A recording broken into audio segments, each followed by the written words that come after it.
A single desk lit low. Behind it, a wall of monitors, camera feeds, cycling, tunnels, cylinders, a horizon that curves upward at both ends like the inside of a bowl. A man sits in the chair, checking messages. He doesn't look up right away. Man scrolling, cheerful emails. Oh, good, someone still remembers I exist. He sets it down, grinning, looks up out at us or past us.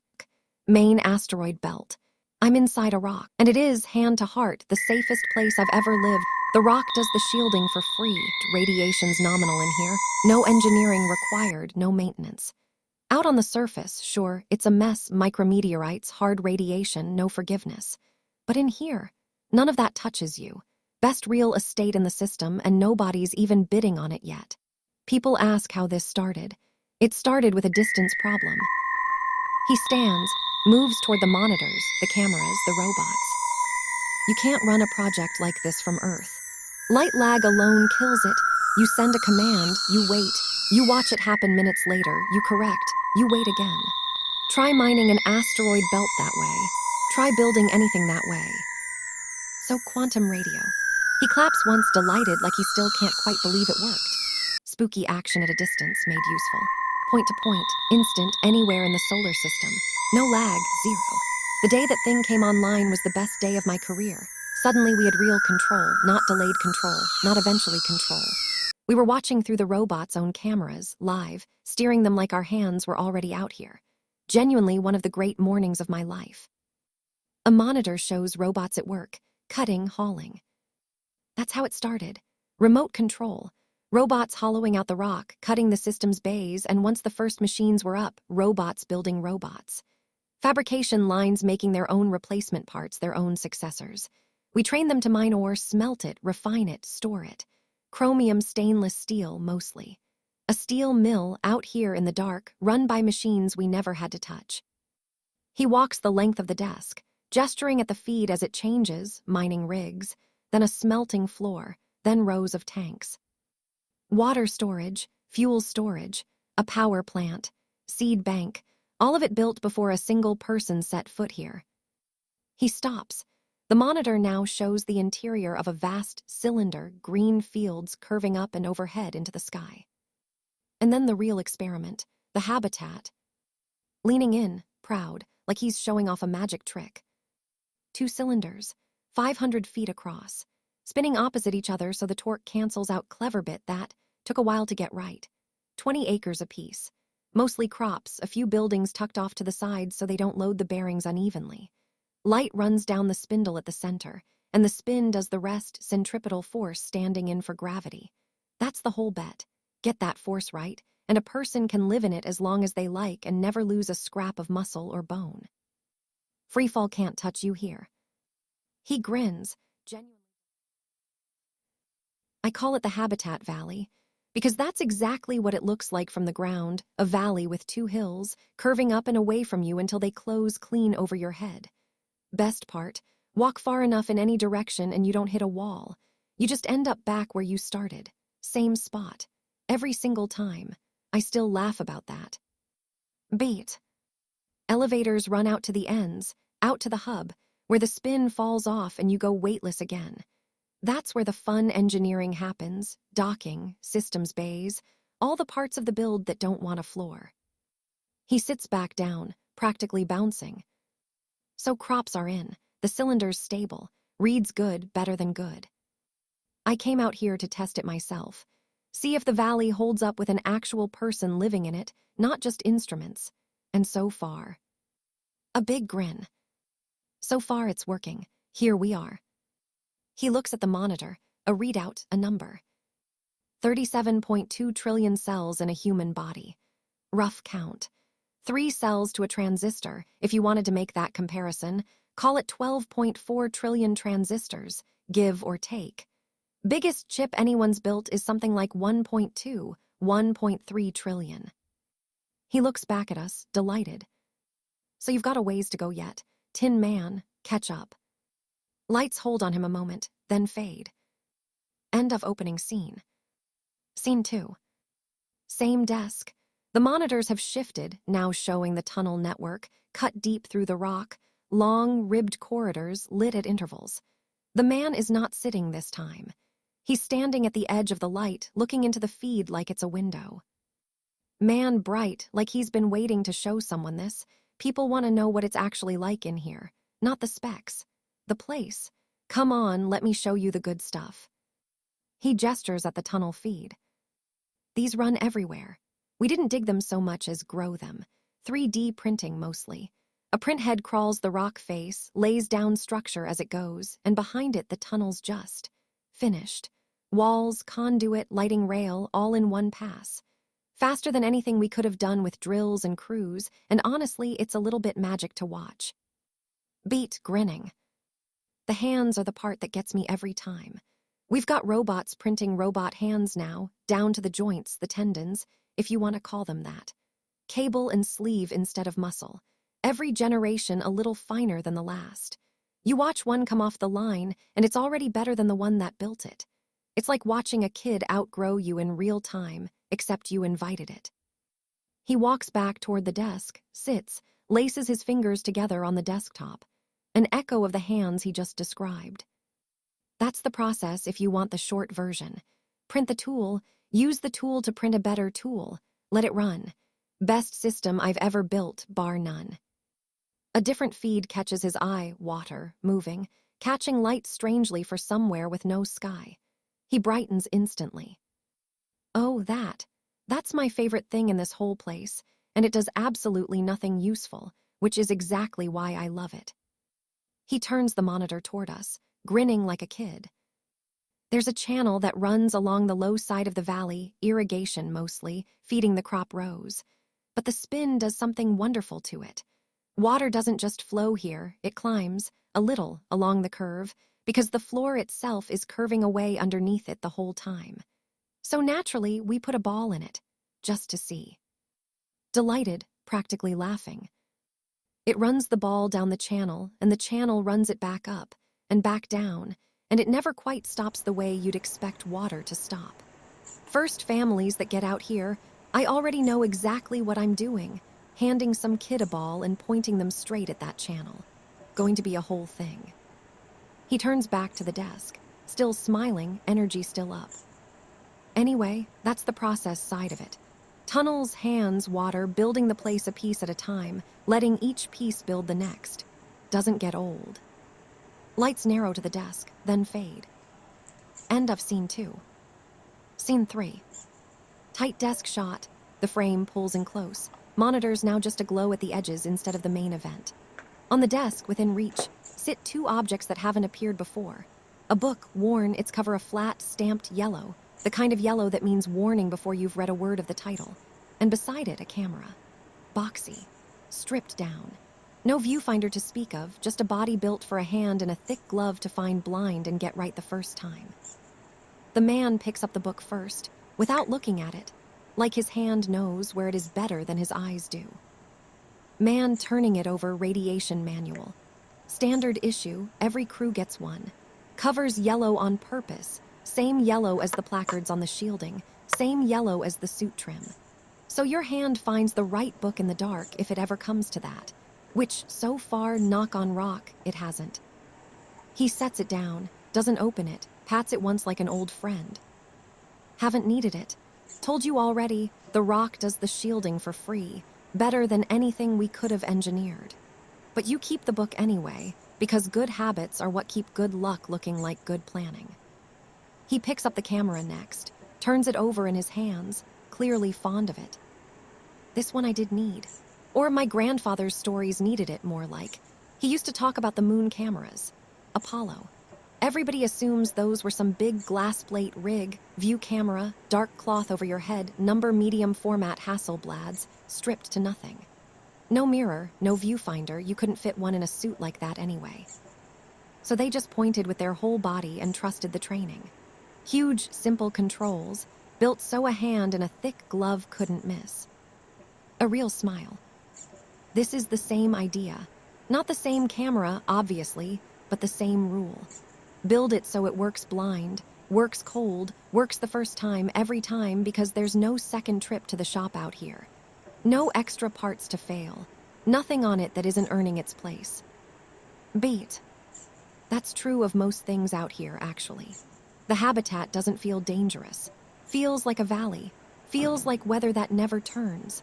And that's not luck. That's the whole point of the design. We built it so the risk stays outside, on the hull where it belongs, and everyone in here just gets to live.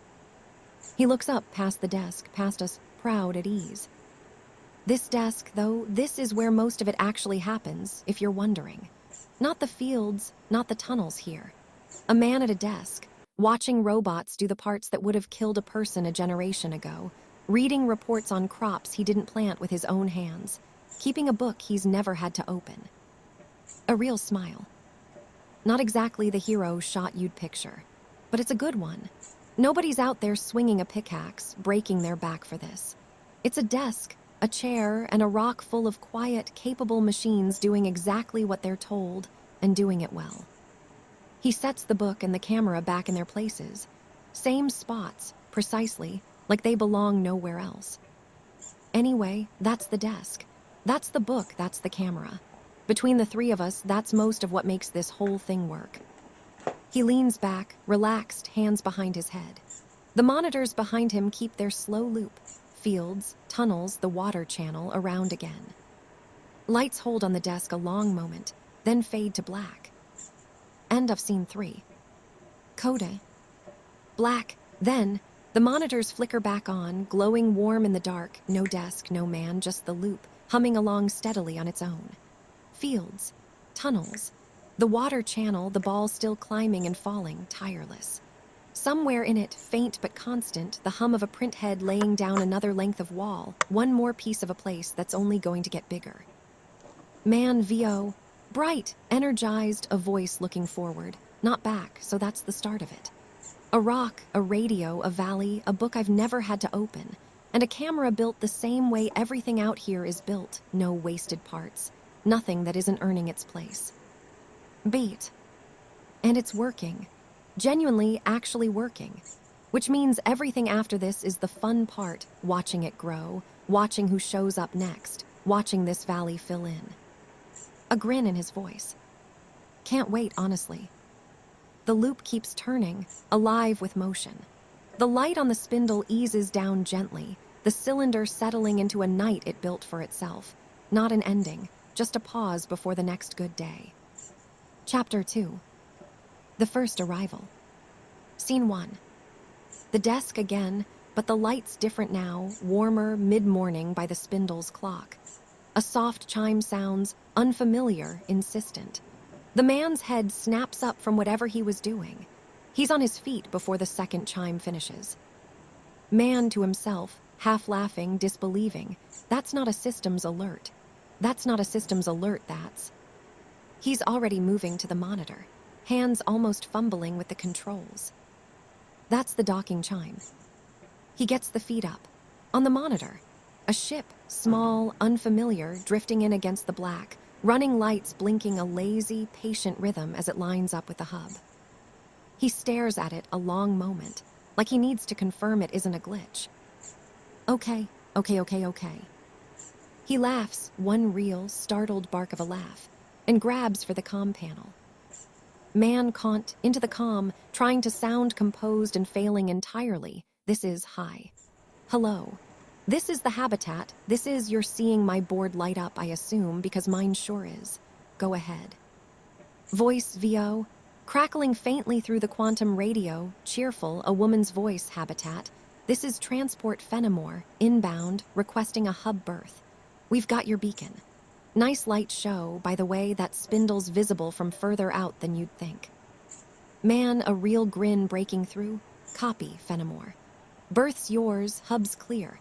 Nothing's ever docked there before, so try not to laugh at how empty it looks. Beat, and here his voice catches, just slightly, with something bigger than logistics. How many of you? Voice VO 6 this run.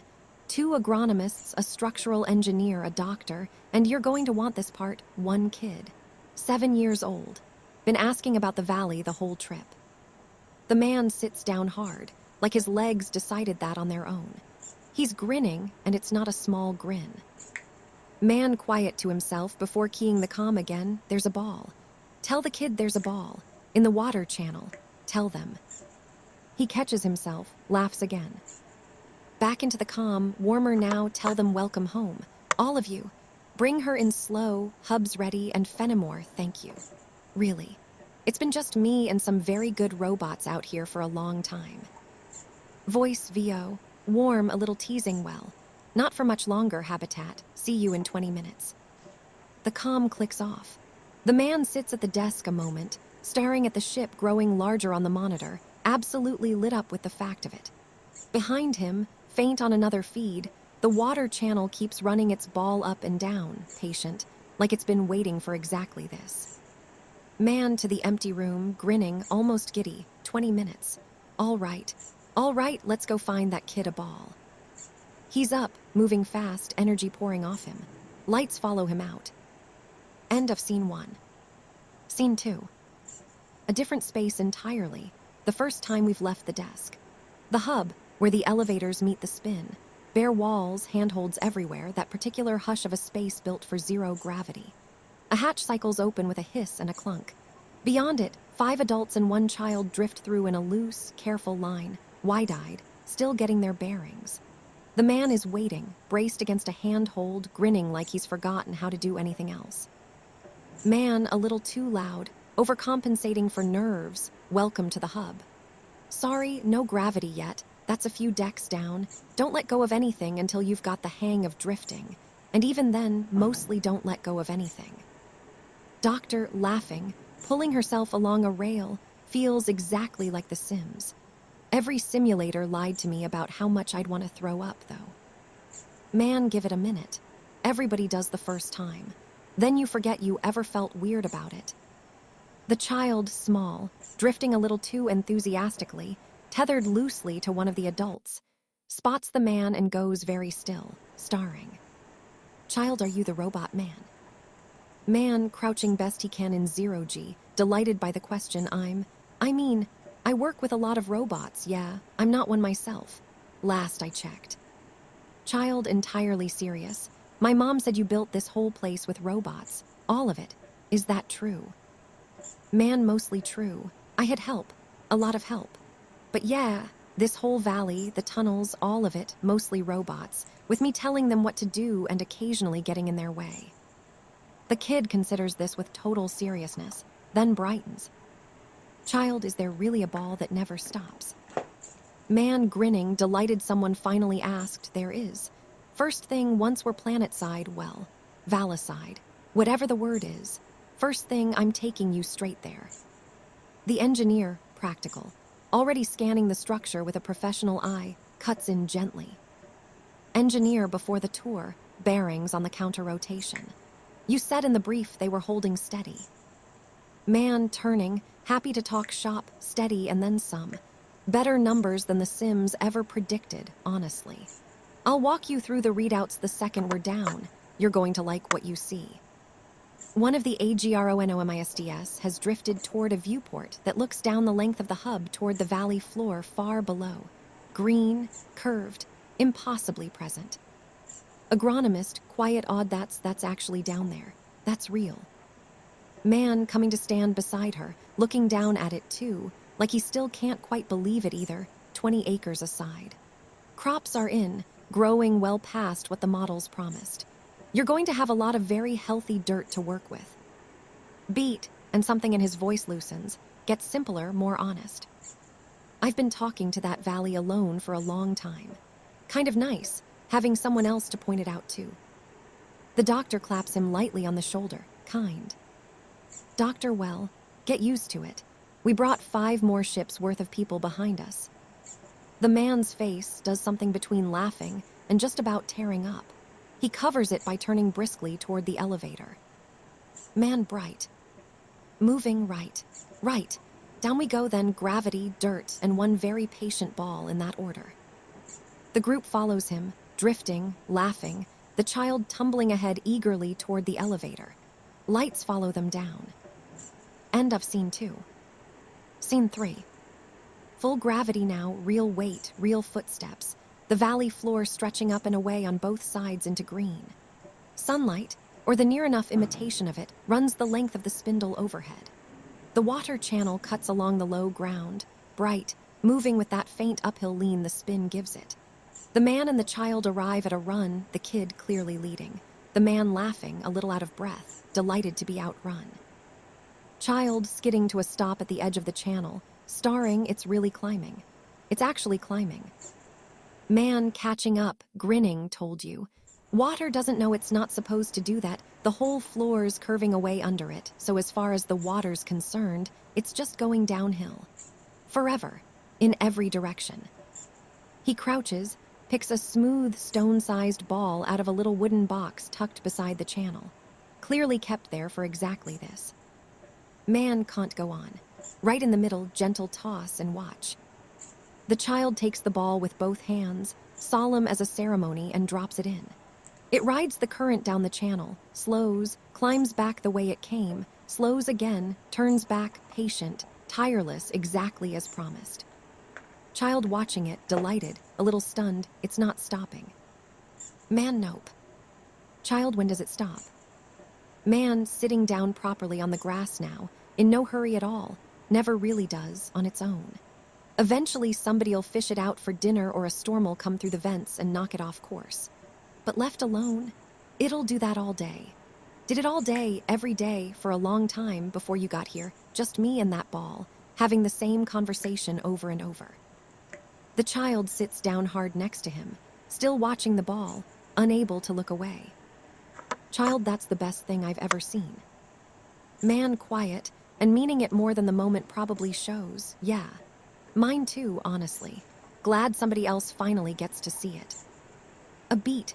The ball climbs, slows, falls back, climbs again. Behind them, distant, the adults are picking their way down the valley path, the doctor laughing at something, the engineer already crouched over a soil reading, the agronomist just standing still, taking in the size of the place. Child, not looking away from the water. Can I come here every day? Man, a real, unguarded smile, every single day. That's kind of the whole point of building it. He leans back on his hands, looking up the curve of the valley to where it closes overhead, green and bright and impossibly full now, for the first time, of more than just him. Lights hold on the two of them and the endless small water, then fade slowly. End of scene 3. Coda. Black. Then, the valley at dusk, the spindle light easing down warm and gold along the curve. Whiter now than we've seen it, figures moving in the middle distance, small against the green. The doctor walking the crop rows with the agronomist, the engineer crouched by the channel itself, running a hand along the stonework like he's already planning improvements. Near the water, small, unmistakable, the child is still crouched at the edge, watching the ball climb and fall, climb and fall. Man VO, warm, easy, the voice of someone who stopped bracing for things to go wrong, funny, spent all that time building a place for exactly this, and somehow I still wasn't ready for it. 6 people, 1 kid. A whole channel's worth of company for a ball that's been talking to itself for years. Beat, a small laugh. 5 more ships behind this one, which means, best I can figure, this was never really the end of building the place. A real unhurried smile. It was just the first day it started being lived in. The light keeps easing down, gold going toward evening. The ball keeps its patient, endless climb. Somewhere far off, faint, laughter, the doctors, maybe, or the kids, carries across the whole curved length of the valley. End of Chapter 2. Chapter 3. The second cylinder. Scene 1. Weeks later, if the light on the spindle is any guide, the valley looks lived in now. A rough-built table sits near the water channel, some tools left out, a line of laundry strung between 2 young trellises that weren't there before. The man stands with the engineer, both looking up not at the valley they're standing in, but at something beyond it, through a gap in the rock overhead where stars show plainly. The child sits nearby at the channel, half listening, mostly focused on the ball. Engineer, tapping a tablet, all business, but pleased, bearings on this one are solid. Better than solid. I've gone through the numbers twice because I didn't believe them the first time. We could start the spin-up on the second cylinder inside a month. Man grinning, a little giddy, a month. You're telling me a month. Engineer, I'm telling you a month, if the crews hold pace. 20 more acres, spinning opposite this one, exactly like the plans always said. You built this place to be a matched pair. Feels wrong it's been limping along on just the one wing this whole time. Man, looking up at the gap, the stars, it never felt like limping to me. Felt like plenty. Beat, and he laughs at himself. But sure, greedy now.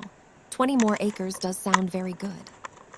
The doctor arrives, wiping her hands on a cloth, trailed by the agronomist, both looking pleased with themselves. Doctor, if you two are done being smug about bearings, first real harvest is in. Whole first row. Agronomist here wants you to see it before anyone eats a bite of it. Agronomist, delighted, holding up a basket, grew faster than the models. Grew better than the models. I don't fully know why yet, and I don't entirely care. I just want everyone to eat some before I start asking questions. Man, taking the basket like it's something precious, which to him it clearly is. First thing that ever came out of that dirt that wasn't planned by a spreadsheet.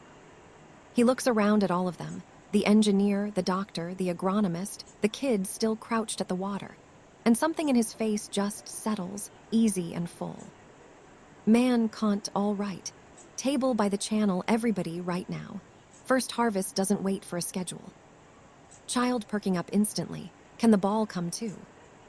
Man already laughing, already moving, the ball never leaves. The ball is basically staff at this point. They gather round the rough table by the water, the whole small, new, entirely unlikely community of them. The basket set down in the middle like the object of a small ceremony. Lights hold on the gathering, warm, unhurried. End of scene 1. Scene 2.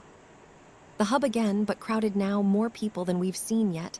Colonists from those 5 more ships pressed to every viewport, all looking the same direction. Out through reinforced glass at the second cylinder. Dark, still, waiting.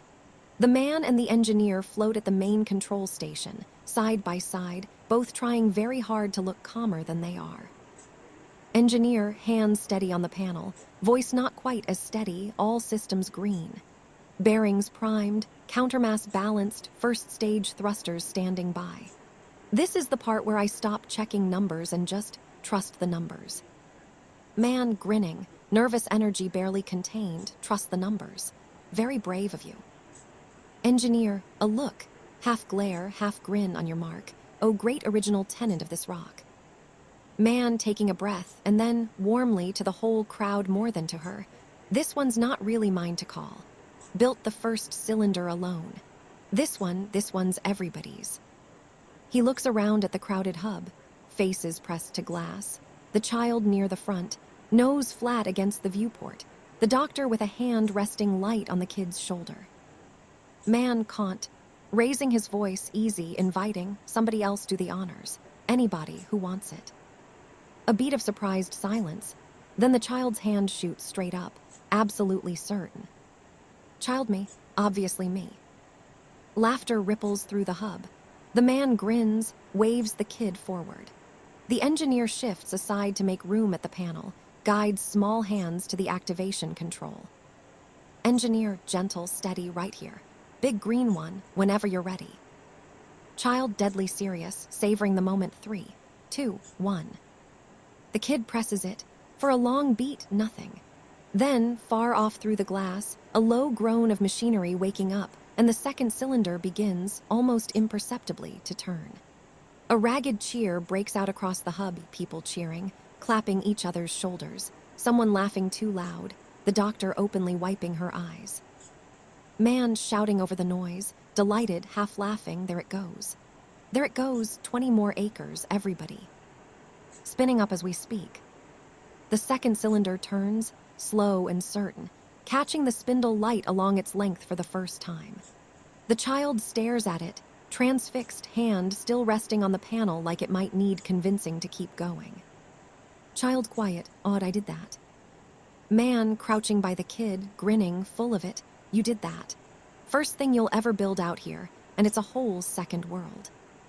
The cylinder keeps turning. The crowd keeps cheering. Lights hold on the 2 cylinders, one long settled, one just waking up, both catching the light now, side by side. End of scene 2. Scene 3. Back at the desk, quieter now, evening light easing down the spindle. The hub's noise has faded to a distant, contented murmur somewhere above. The man sits, the yellow book and the old camera still exactly where they've always been. The child is curled in the other chair, half asleep, still wearing the pride of the day like a coat too big for them. Child sleepy, fighting it. Are there going to be more cylinders? Man soft, amused maybe. If people keep showing up wanting dirt to grow things in. This rock's got more room in it than we've used yet. Child threw a yawn good. I want to press all of the buttons. Man laughing quietly. I'll hold you to that. The kid's eyes finally close for good.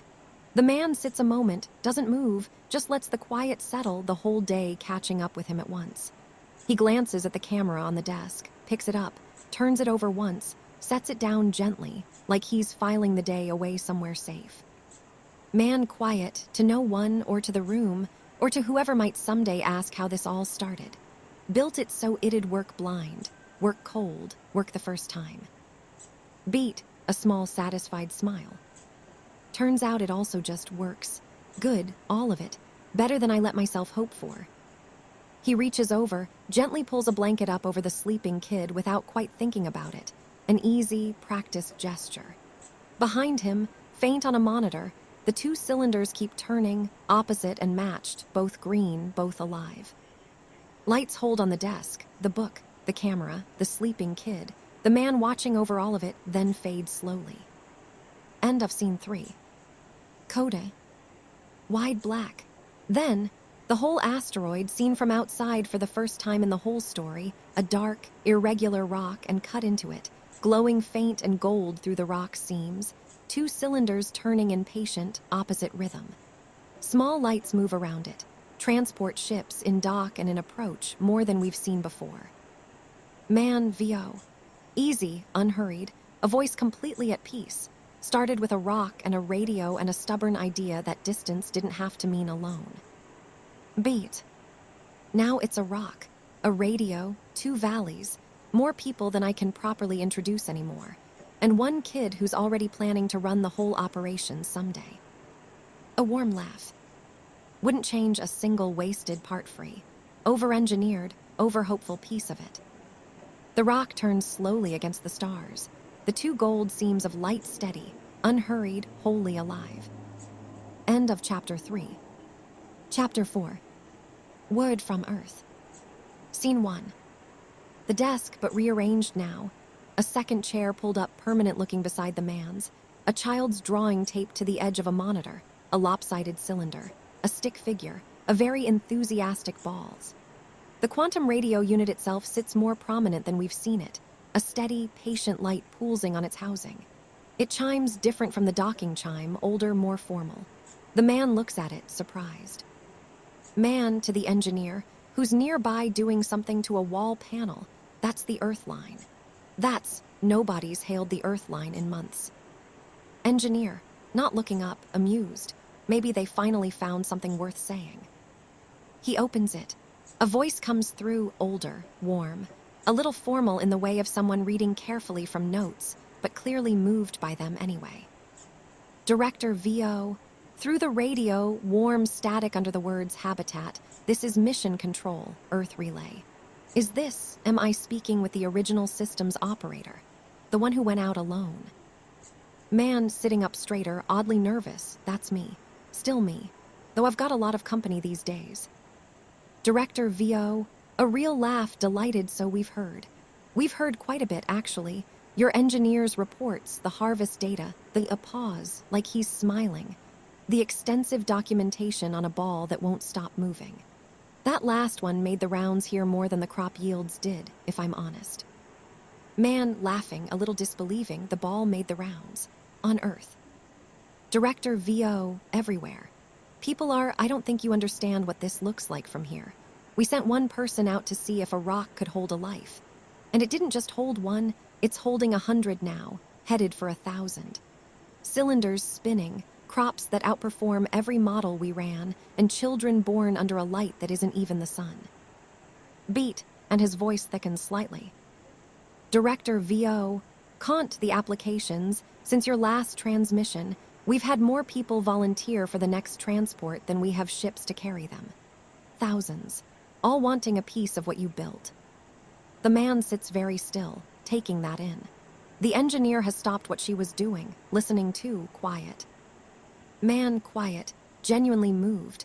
I built a hole in a rock and asked some robots to be patient with me.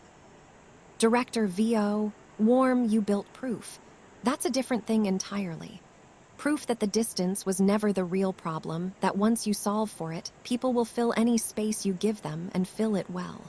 You should know that out there. It matters more than the numbers do. The child wanders in mid-conversation, drawn by the unfamiliar voice, and climbs into the second chair without being invited, listening with open curiosity. Child whispering to the man, "Who's that?" Man whispering back, grinning, "That's Earth. Say hello." Child leaning toward the radio, delighted, entirely unself-conscious. "Hello, Earth. We have a ball that never stops." A beat of static, and then the director's laugh comes through, full and real and a little undone by it. Director VO, through the laugh, "Hello yourself. Keep that ball running. Some of us down here would very much like to come see it ourselves someday." Man grinning, an arm settling around the back of the kid's chair, easy and warm anytime. Channel's right where it's always been. We'll keep the water moving till you get here. The radio's light pulses steady, patient, a little brighter than before. Lights hold on the desk, the man, the kid, the old drawing, the whole small, unlikely room, then fade. End of Chapter 4. Chapter 5. The Warning. Scene 1. The desk. Different energy this time, brisk, alert. A klaxon sounds once, short, controlled, not panicked. A trained signal, not an alarm out of a disaster. The man is already moving before it finishes, the engineer right behind him, both reading a monitor now thick with tracking data. A scatter of small, fast-moving points, converging slowly on a single trajectory. Engineer, fast, focused, not scared, debris field, sublet off something bigger further out. Nothing we tracked before now, small stuff fast. Surface crews are already pulling in. Tunnels and cylinders are sealed automatic. That part's already done. Man, reading the scatter plot, calm, but locked in time to closest approach. Engineer, 11 minutes. Nothing on this list is bigger than a fist, but at that speed, a fist goes through anything we've got exposed topside.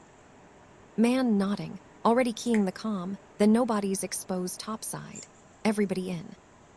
He keys the wider comm, his voice steady, warm even under the urgency, clearly a voice this whole community already trusts. Man caught, into the comm, calm and clear, this is the desk. Debris advisory, not a drill, surface teams, you should already be moving, keep moving. Everyone else, this changes nothing for you. The rock does what the rock's always done. Sit tight, mind the little ones, and let the robots do what they're built for. A beat. On the monitor, small figures move, surface crews retreating through airlocks, cylinders, outer hatches sealing in clean, practiced sequence. The man watches, tense but not afraid, hand braced on the desk. Dr. VO, through the comm, admirably steady, med bays sealed, everyone accounted for down here. Kids fine, by the way, currently more interested in the ball than the debris field, if that tells you anything. Man, a real, relieved laugh breaking through the tension. That tells me everything I need to know, honestly. The scatter plot on the monitor updates. The converging points beginning, one by one, to skim past, deflected, breaking up against the rock's outer shell in small flares nobody down here will ever see or feel. Engineer, watching the readout, exhaling there. First waves clearing, shells holding, not even a stress spike worth logging. Man quiet, watching the numbers settle, built it thick for exactly this. Good to finally see it earn its keep. The klaxon cuts off, a different, softer tone replacing it, the all clear. Somewhere distant, faint through the comm, a small, ragged cheer goes up from the surface crews coming back in. The man lets his shoulders drop, the tension finally leaving him.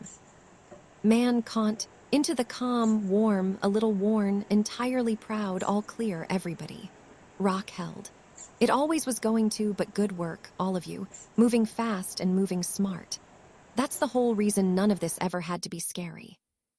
He sits down hard, the adrenaline draining out all at once, and laughs, short and real. Man can't, to the engineer, shaking his head, 11 minutes. Longest 11 minutes I've had since the day that first cylinder started spinning. Engineer, dry, but fond, get used to it. Space doesn't stop throwing rocks just because we built a nice valley in one of them. Man, grinning, already relaxing into it, no. But it turns out we built the valley pretty well.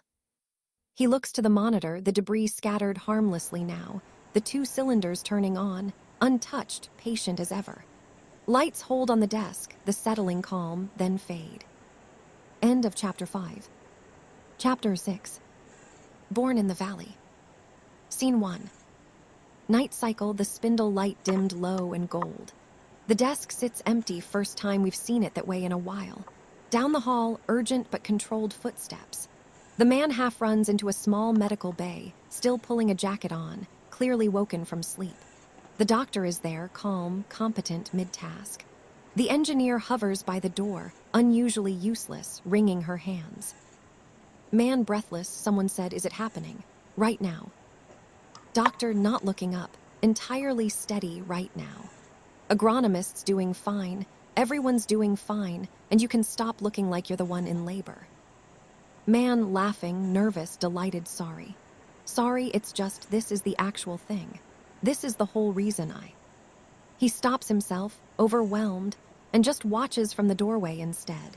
Hand pressed briefly to his own chest like he's trying to keep his heart in one place.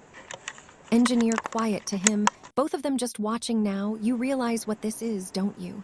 Not just a birth. The test. The actual test, whether a body raised right here in that spin comes out fine. Whether the bones hold, whether the muscle holds, whether all that math about centripetal force actually. Man soft, cutting her off gently, not unkindly. I know exactly what it is. Beat. I've known since the day I set foot in that first cylinder, alone, and wondered if my own bones would hold up long enough to find out. Never thought I'd be standing here for the answer instead. A long, tense silence then, cutting through it, a sound none of them have heard before in this story. A baby's first cry, thin and furious and entirely alive. The man's face breaks open, helpless, joyful.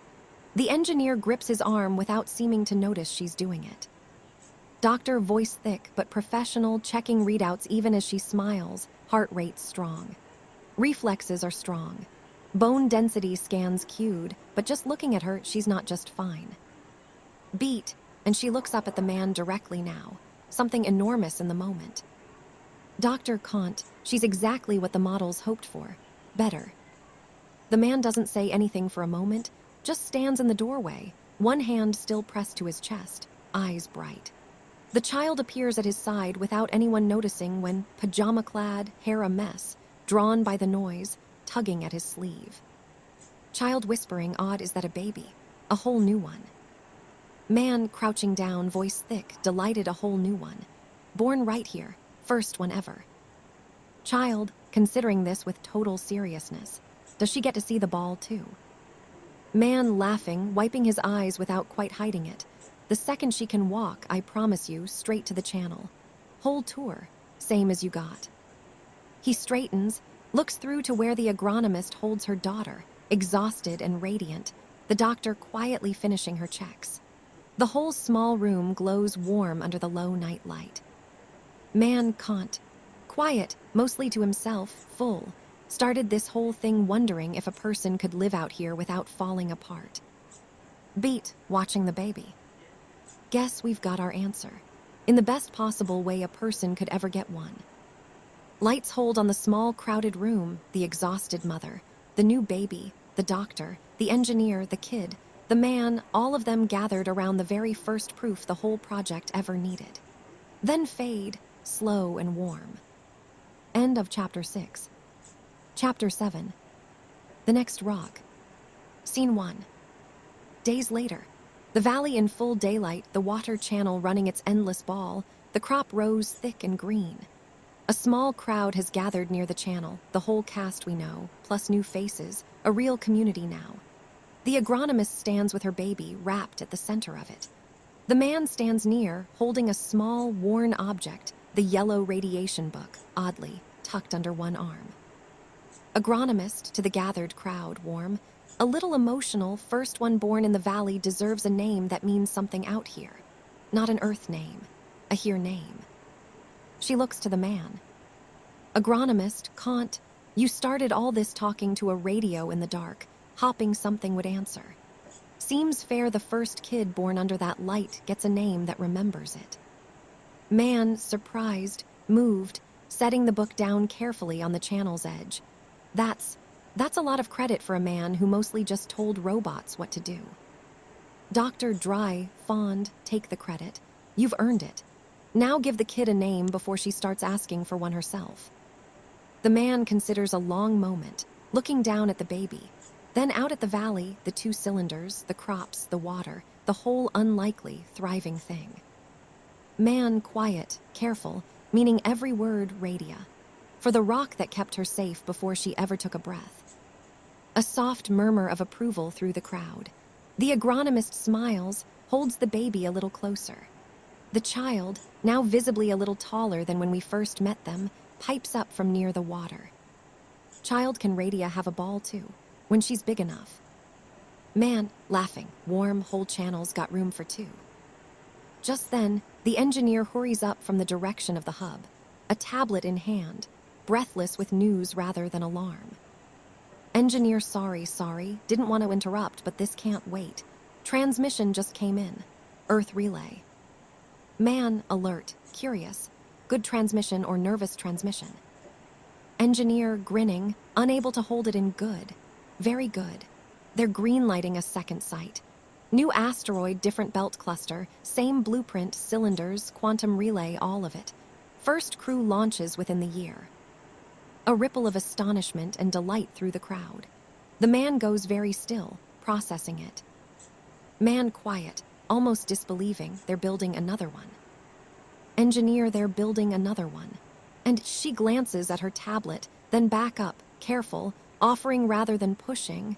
They've asked if anyone here would consider going out to help start it. Nobody's obligated. But somebody who's done this before would save them years. A long beat. The whole community seems to hold its breath, looking to the man. He looks around at the valley, the crops, Radia in her mother's arms, the child at the water's edge, the 2 cylinders turning steady overhead. Man, slow, thoughtful, and then warmly certain, not me. Not this time. Beat, a small smile. Man, Kant, I already built the place I was trying to get to. Somebody else can go be the person alone in the dark for a while. I hear it works out all right, eventually. He looks to the engineer, an idea clearly forming, delighted with itself. Man, Kant, but send my notes. All of them. Every mistake I made the hard way, so whoever goes doesn't have to make them twice. Engineer, smiling, already keying it into the tablet, copy that. I'll tell them the blueprint comes with footnotes. Man, grinning, looking back out at the valley, full daylight, full of people, full of life. Tell them it comes with a lot more than that. He picks the yellow book back up off the channel's edge, holds it a moment, looks at the whole gathered, thriving crowd of them. Radia, the child, the doctor, the agronomist, the engineer, all of it, and just breathes it in. Man, Kant, soft, to the valley more than to anyone, tell them it comes with everything it took to get here. And tell them it's worth every bit of it. Wide shot, the valley in full light, the channel running its patient ball, the crowd easy and unhurried around the newest, smallest member of it, the 2 cylinders turning steady overhead. And beyond the rocks seems, faint against the stars, the far-off promise of a second one just beginning. Lights hold, warm and full, then fade slowly to black. End of Chapter 7. Chapter 8. The Network. Scene 1. Years later, the light on the spindle has the settled, unremarkable quality of somewhere fully lived in, no longer new. The desk again, but transformed. A proper console now, several radio units built into the wall in a neat row instead of the single humble box we first saw. The man sits at the center of it, visibly older, comfortable in his own skin in a way he wasn't in Chapter 1. Beside him, working a second station with easy competence, is the child grown now, a young adult, clearly an engineer in their own right. Child grown, checking a readout, half a grin, three-way links holding steady. Second sites online, third sites barely, but online. First time we've ever had all of them up at once. Man watching the readout, still delighted by this kind of thing after all these years. 3 rocks talking to each other in real time. Try explaining that to somebody 20 years ago. Child grown, dry, fond. You'd have to explain it to yourself 20 years ago. Pretty sure you'd have believed it before anyone else would. The console chimes, 3 tones this time, layered, distinct. The man opens the channel, and 3 voices come through, overlapping warmly, clearly old friends by now rather than strangers on a first call. Voice 1, VO. The original Earth director, older now too, warm Habitat 1. This is Earth Relay, and apparently also Habitat 2 and 3, all patched in at once, so forgive the noise. Just wanted everyone on this call for the occasion. Voice 2, VO. A new voice, younger, energetic, clearly the second colony's own version of the man Habitat 2 here. Cylinder 3 just came fully online our end, 3 spinning now, on our rock alone. Wanted the people who wrote the blueprint to hear it happen live. A ragged, delighted cheer goes up faintly behind that second voice. Their own community, celebrating, an unmistakable echo of the scene back in Chapter 3. Man grinning, leaning into the console like he can somehow lean closer to the sound of it. Copy that. Habitat 2, and congratulations, genuinely. Feels strange and wonderful hearing that cheer come through a wire instead of standing in the middle of it. Voice 3, VO. A third voice calmer, more clipped, clearly newer to all this. Still finding their footing, Habitat 3. Still mostly just robots and one very tired systems operator over here. But the shell's holding, the first bay's hollowed, and I wanted to say, for what it's worth. Reading your old logs got me through some very long nights out here alone. The man goes quiet a moment, visibly moved. Man warm, steady, speaking directly to that third voice like he remembers exactly what it is. It gets better. I promise you it gets so much better. Keep the radio on, keep talking to it even when nobody answers right away, and one day you'll look up and the whole rock will be full of noise you didn't have to make yourself. A beat of quiet static, the weight of that landing across 3 habitats and 1 homeworld all at once. Child groan, softly to the man just between them, you okay? Man nodding, a little thick, entirely happy, better than okay. Just didn't expect to still be doing this all these years on. Didn't expect there to be a this to keep doing. He straightens, keys the wide channel again, voice warming back up, easy, generous.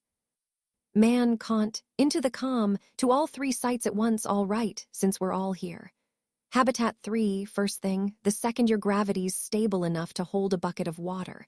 Build a channel, put a ball in it, and don't ask why. Trust me on this one. A confused pause, then a laugh through the static from Habitat 3. Voice 3, VO, bemused game, copy that, a ball, in a channel, no further questions. Man grinning at the child, who's grinning right back. You'll understand eventually. Everybody does. Outside the window behind them, faint against the dark, 3 small points of gold light hang in the black. 3 rocks, 3 valleys, 3 quiet miracles, all finally talking to each other at once. Lights hold on the desk. The man, the grown engineer beside him. The console humming with 3 worlds worth of company, then fades slowly. End of Chapter 8. Chapter 9. The Return. Scene 1. The hub again, but the traffic through it now is easy, routine, nothing like the hushed wonder of that first docking. The man stands near the hatch with the child grown, a travel bag over one shoulder, dressed for a trip. Behind them, a small gathering has formed to see them off, the doctor, the engineer, RADIA, older now, maybe 8, sharp-eyed and clearly always underfoot, and the agronomist. Child grown, fidgeting with the bag strap, more nervous than they're letting on. It's strange. Packing for somewhere I'm from and have never actually stood on. Man warm, steadying, you're from here. Earth's just where the paperwork says you're headed. Different thing entirely. Child grown, Half a laugh, try telling my stomach that. Real gravity, not the spun kind, I've read about it my whole life, never actually felt it. Doctor, matter of fact, kind, you'll be fine. Little heavier than you're used to, little slower to catch your balance the first few days. Nothing your bones can't handle, that's rather the whole point of the last however many years, isn't it? RADIA tugs at the man's sleeve, insistent. RADIA, are you sad they're leaving? Man, crouching to her level, thoughtful a little. Mostly I'm proud. There's a difference, you'll know it when you feel both at once someday. He stands, faces the child grown, properly now. The two of them sharing a long look that carries all the years between the docking bay kid and the person standing here now. Man, Kant, first time I watched you come through that hatch, you asked if I was the robot man. Child grown, laughing, a little emotional, I remember. You said you weren't, last I checked. Man grinning, still not, last I checked. But you're about to be the first person born and raised out here who walks around down there. Whatever you find, however heavy the air feels, you're going to be carrying this whole rock's answer to a question nobody down there's ever gotten to ask properly. Child grown, quieter, taking that in, what question? Man, simply, whether a person can grow up out here and still belong anywhere. I think you're about to prove that's a yes. The hatch cycles, a soft chime. The child grown shoulders the bag properly, takes a breath, and turns toward it, then turns back on impulse, pulling the man into a quick, fierce hug. Child grown, muffled into his shoulder, keep the ball running.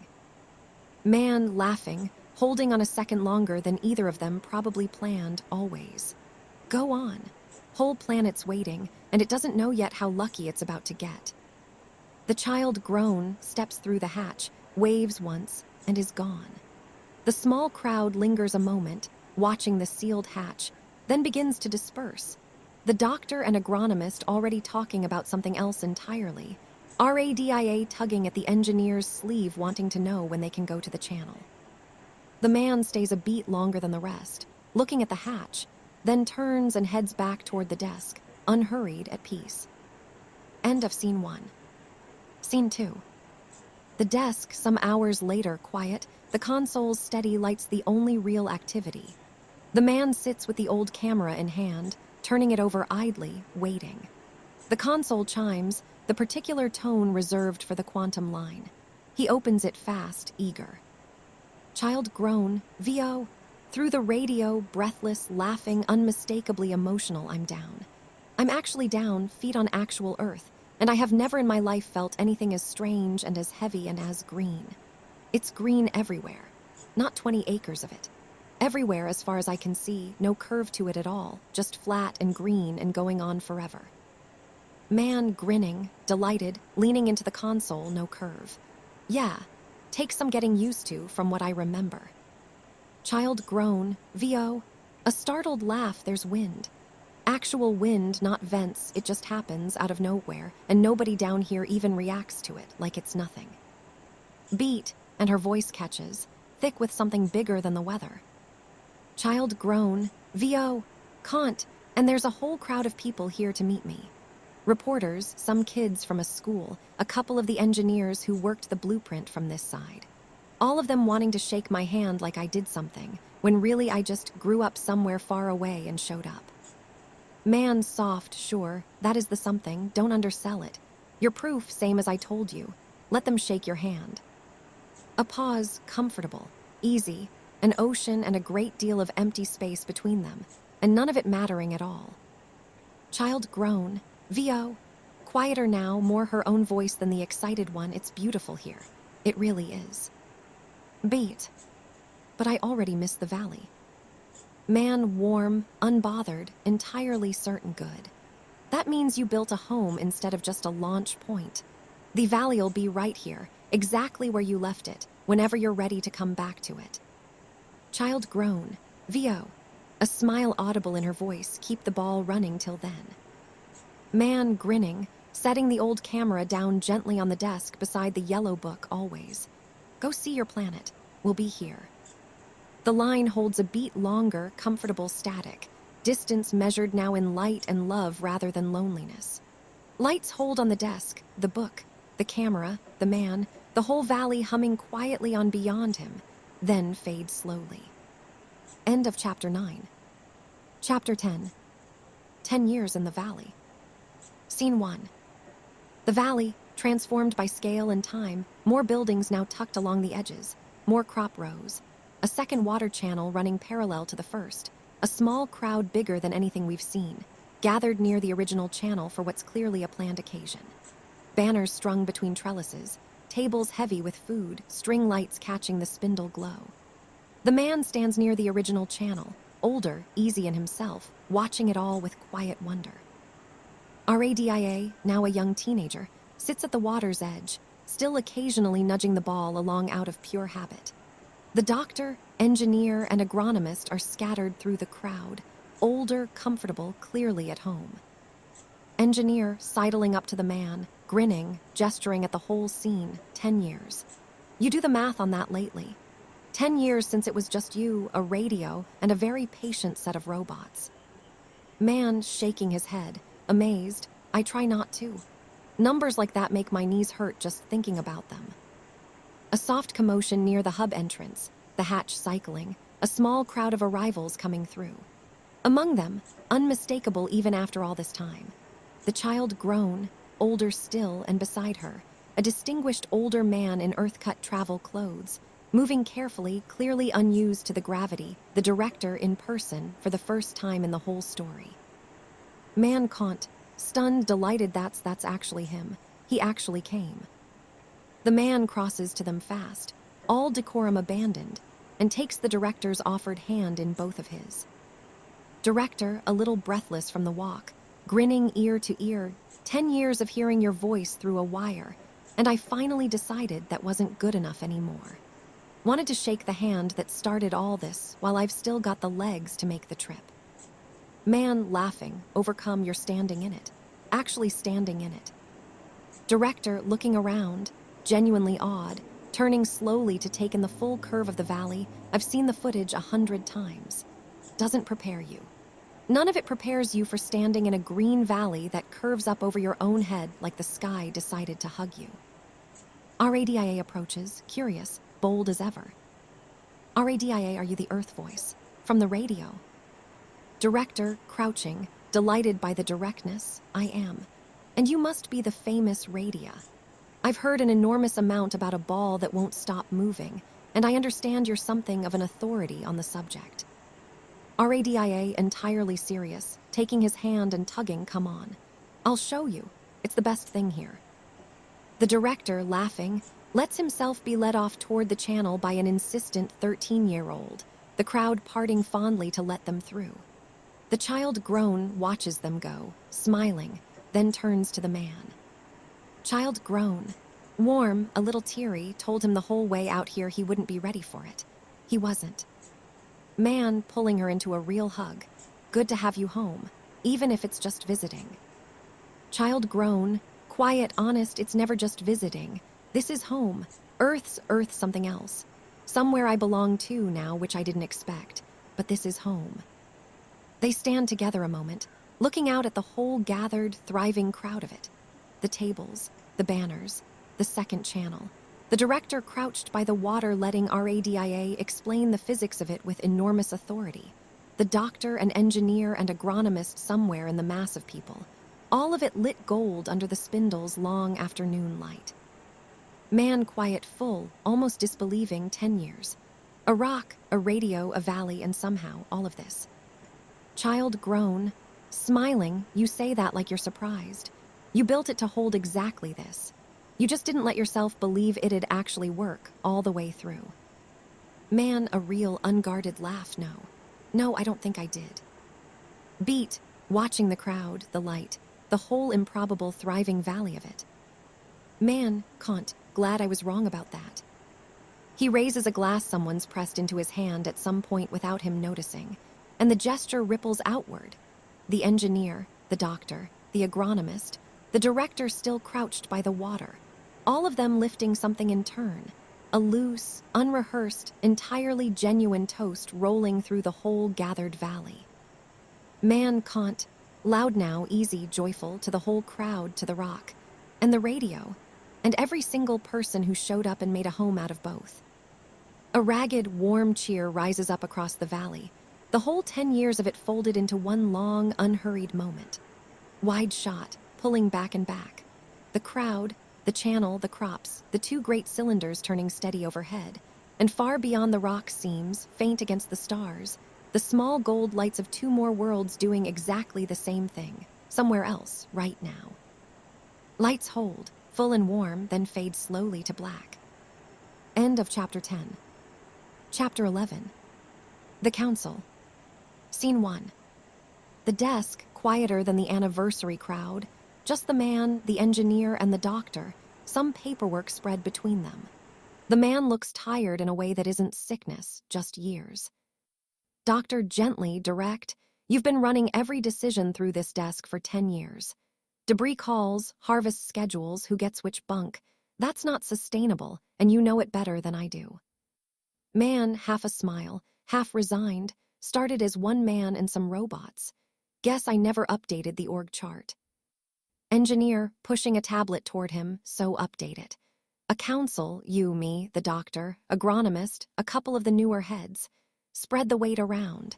You built the place so it wouldn't need just one person to survive a debris field. Time it stopped needing just one person to run it, too.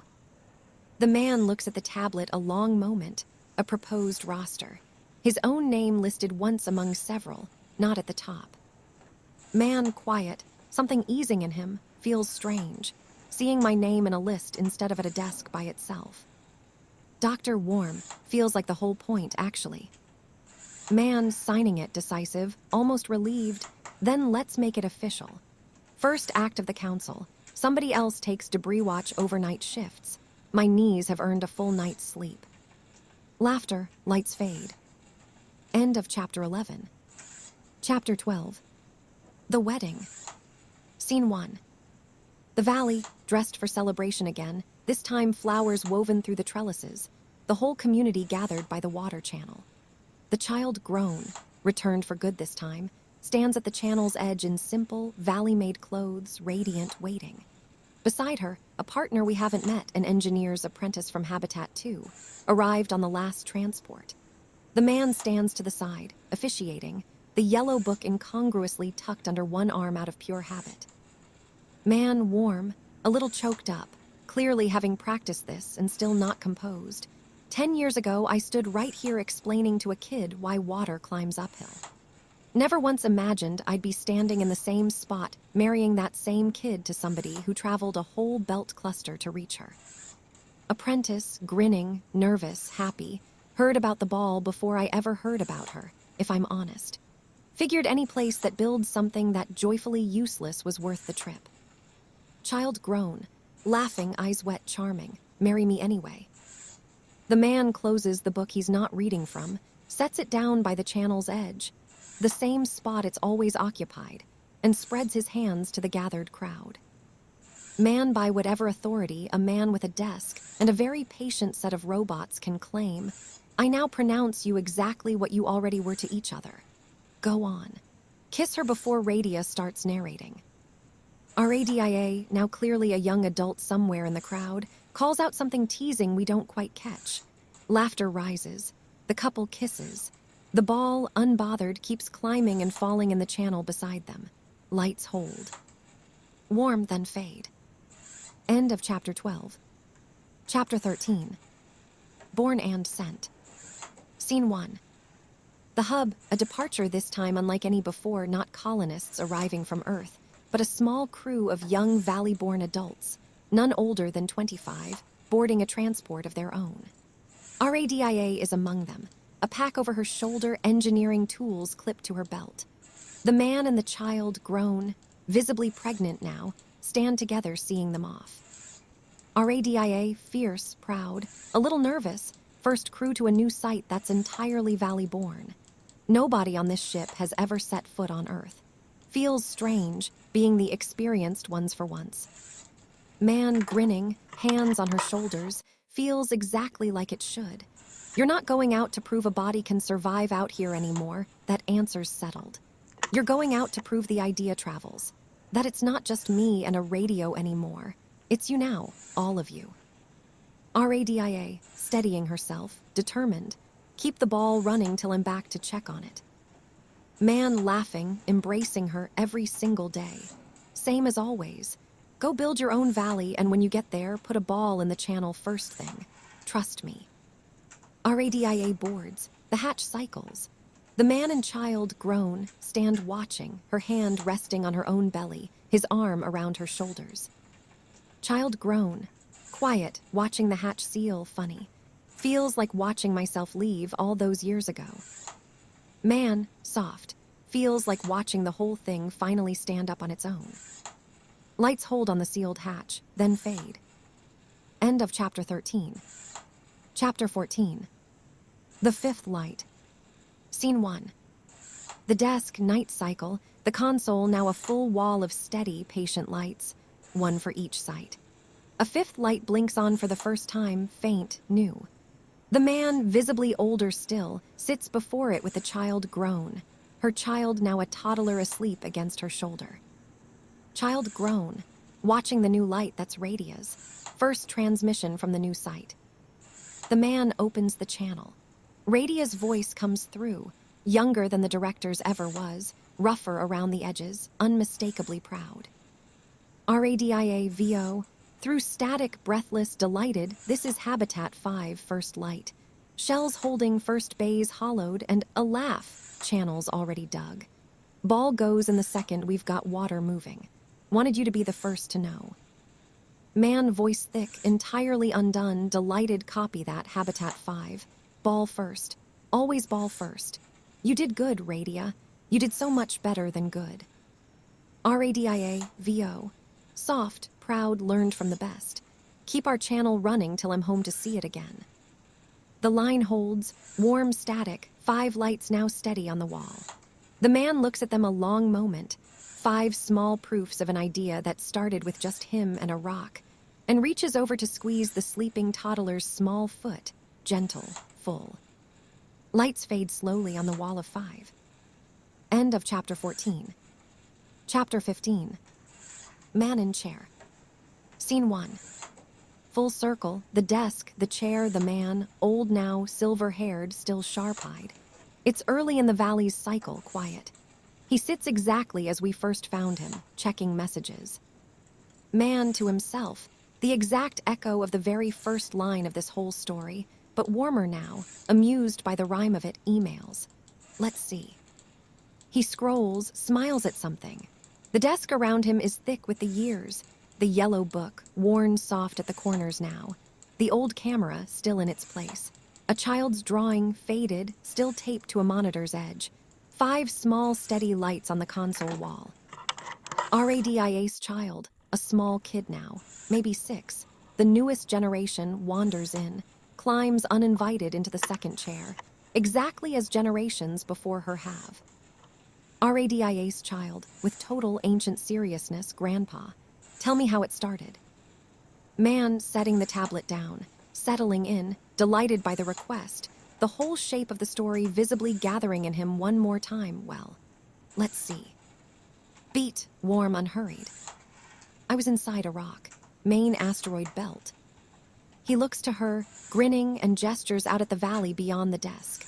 Green, curved, full of 5 generations worth of noise and light and water that never quite stops moving. Man can't, and radiation was nominal in here. Wide shot, pulling back and back and back, the desk, the valley, the 2 cylinders, the far small gold lights of 5 worlds turning quietly against the dark, all of it humming on, alive, unhurried, entirely at peace. Lights hold a long, warm moment, then fade gently to black, not an ending, just the story, settling in to keep going without us. End of chapter 15. Chapter 16. The Gathering. Scene 1. The hub, but transformed beyond anything we've seen. Dock after dock, ship after ship, running lights of every color threading in and out. A banner strung high across the widest bay reads, simply, all HABITATS.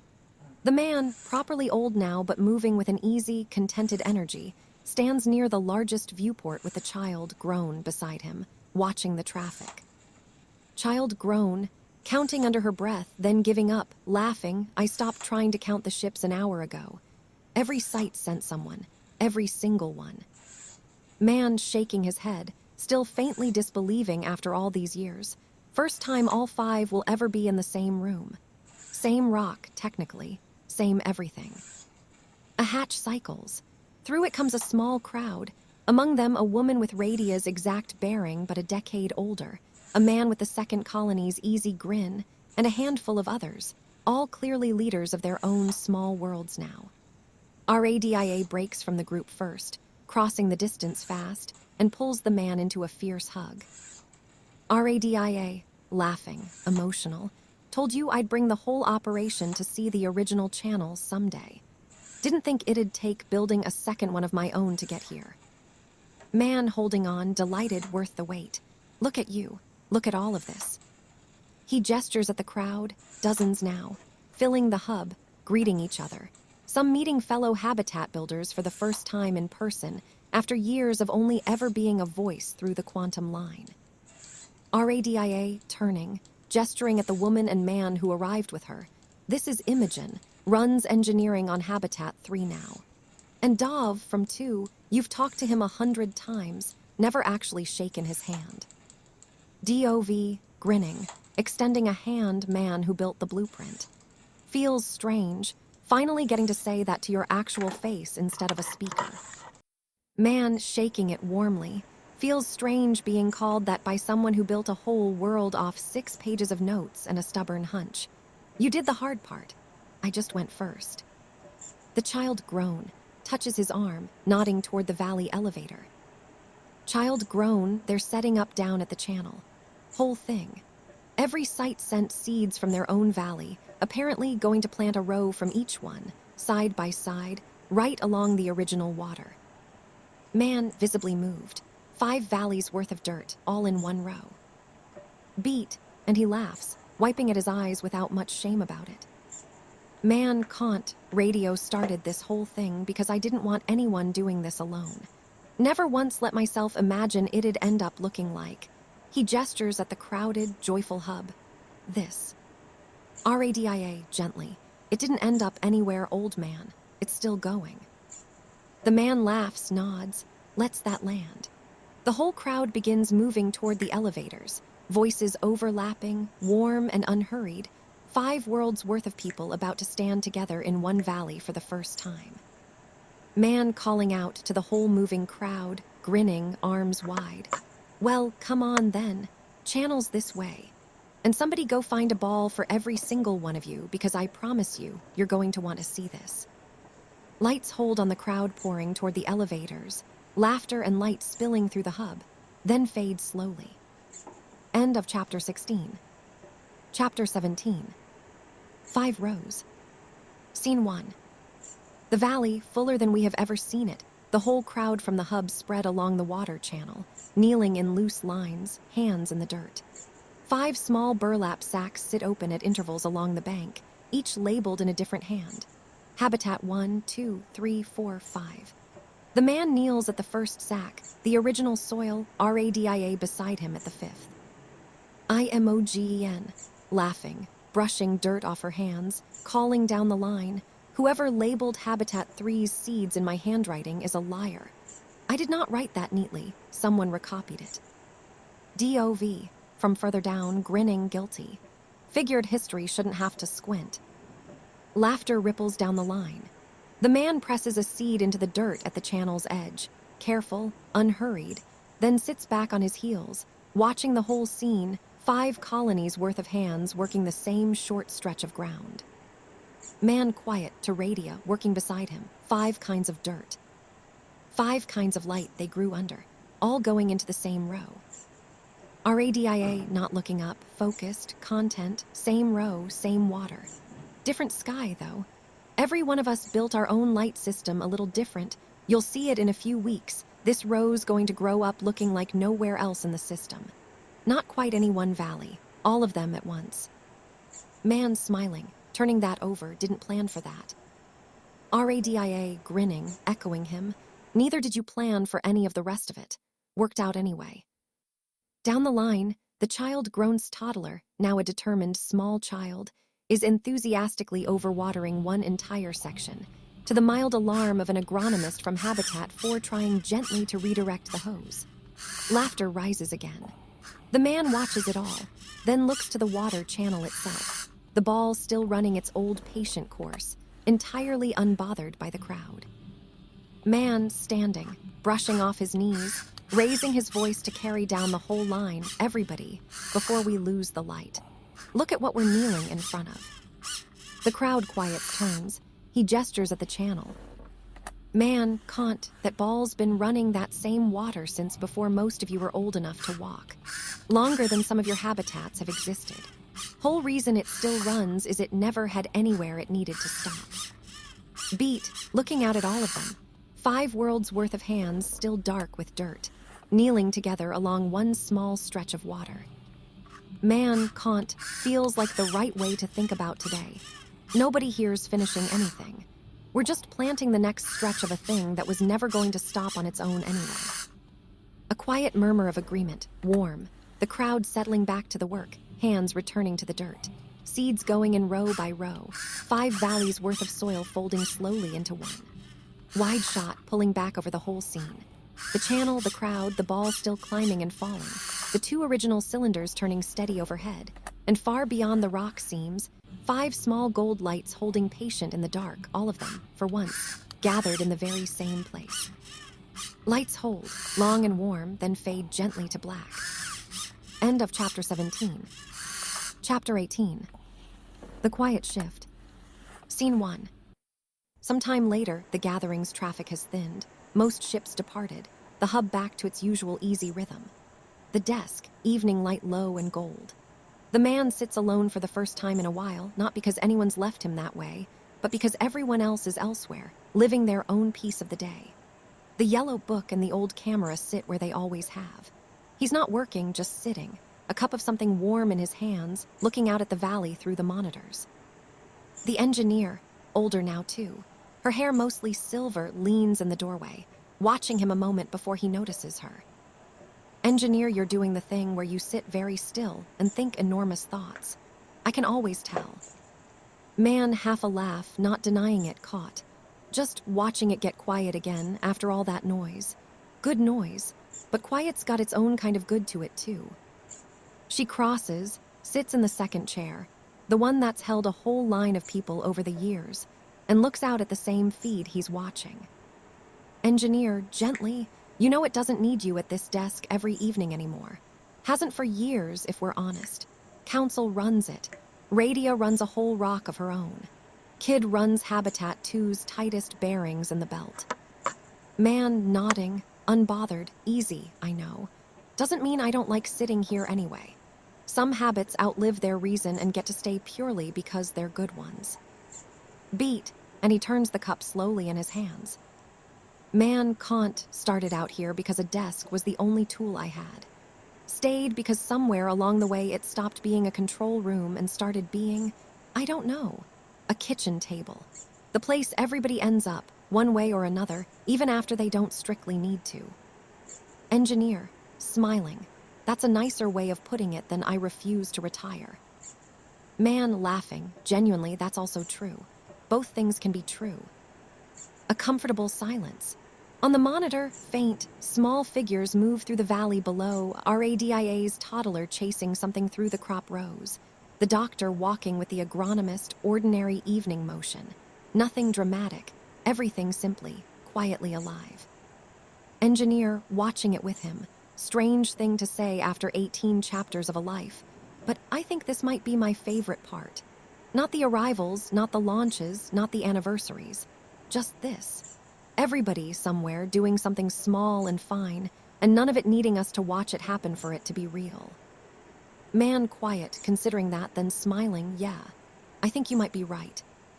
He sets the cup down, reaches over, and for once doesn't pick up the book or the camera, just rests his hand flat on the desk, feeling the whole quiet, steady hum of the place underneath it. Man, can't, soft, mostly to himself, good rock, good radio, good, quiet, ordinary evening. Lights hold on the 2 of them, easy in the low gold light, the valley humming on below, unhurried and entirely its own, then fades slowly to black. End of chapter 18.